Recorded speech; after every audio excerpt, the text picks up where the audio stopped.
YouTube, you know who it is. We back at it with another one. So today I'm about to be giving y'all my 2 cents, my advice on how to get started on your workout/fitness journey.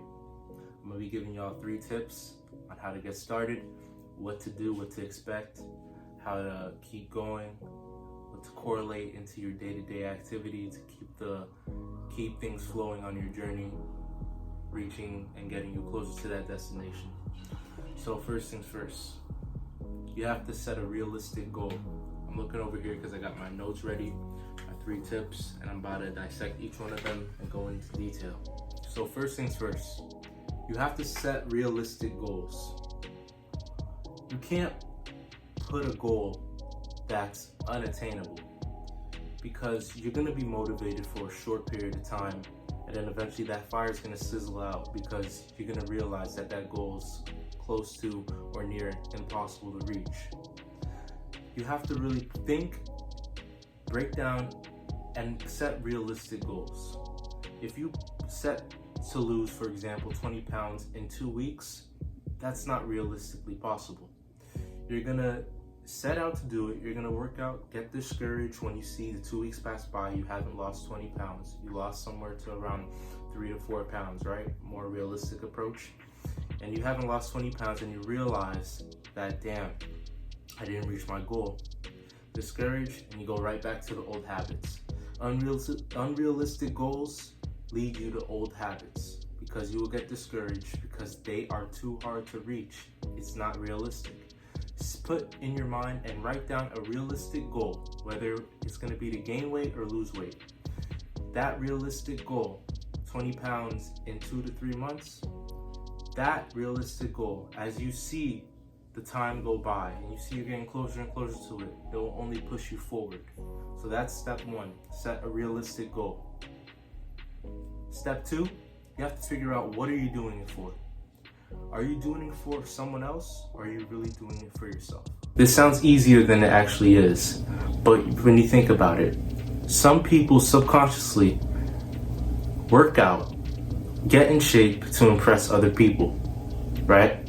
And when they're getting in shape and they're not getting that validation from others, it's gonna cause them to quit because they're not making anyone else happy. So why are they doing it? You have to figure out what you're doing it for. In other words, you have to do it for yourself. You have to really want it. As I said in my other videos, it has to be in you. You have to do it for yourself. When you do it for yourself, you don't care what other people say. You don't care if they notice or don't, if they validate you or not. All the validation comes from in here, comes from yourself. That self-validation is what's going to keep you going. You have to truly figure out, what are you doing it for, and what are the reasons that you should continue or even start this journey. Do you really want to lose the weight? Do you really want to gain the weight and gain the muscle? What are you doing it for? Step number 3, last one, you have to be consistent. Now that you know what you're doing it for, the reason that you're doing it for should be that driving factor, pushing you and fueling your train with coal, pushing your train in the right direction. That reason, that purpose that you're doing it for should keep you hungry and pushing for it. When you're constantly striving for it, when you're getting there and you're so close, your purpose, your reason, your inner self hunger, that's what's going to make you reach it. But here's the thing, there is no finish line.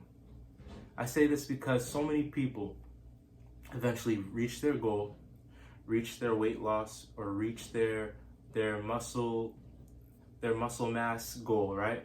They reach what they wanted to achieve, and then they stop. They're stagnant, they get comfortable, and they think it's all over. They get lazy, 2 months go by, haven't hit the gym, haven't done anything, and guess what? They're right back to where they started.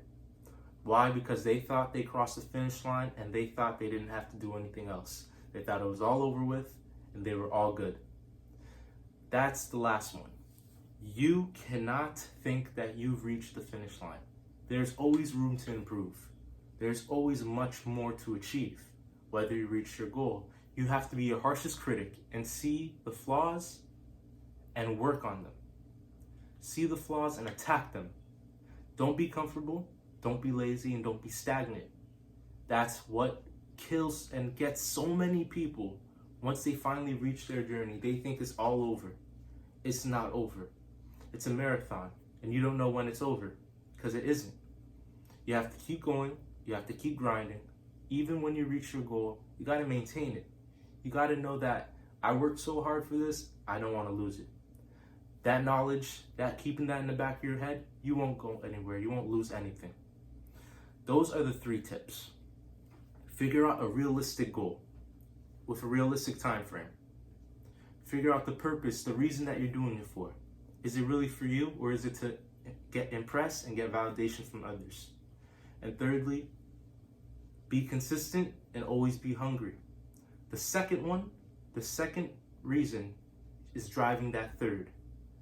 The second reason, your purpose, is driving your motivation and your consistency, your want to reach the goal. Figuring out that you're doing it for you, you're going to want to do it because you want to become your best version. And along with the third one, there is no finish line. Once you reach the goal, you got to maintain it or improve it if you see fit. There's always room for improvement. Everyone could always get 1% better. Keep that in the back of your mind, and you'll reach things that you couldn't even imagine. Alright, so that's my 2 cents for today. Hope y'all enjoy. Like, comment, subscribe. I'm going to catch you on the next one.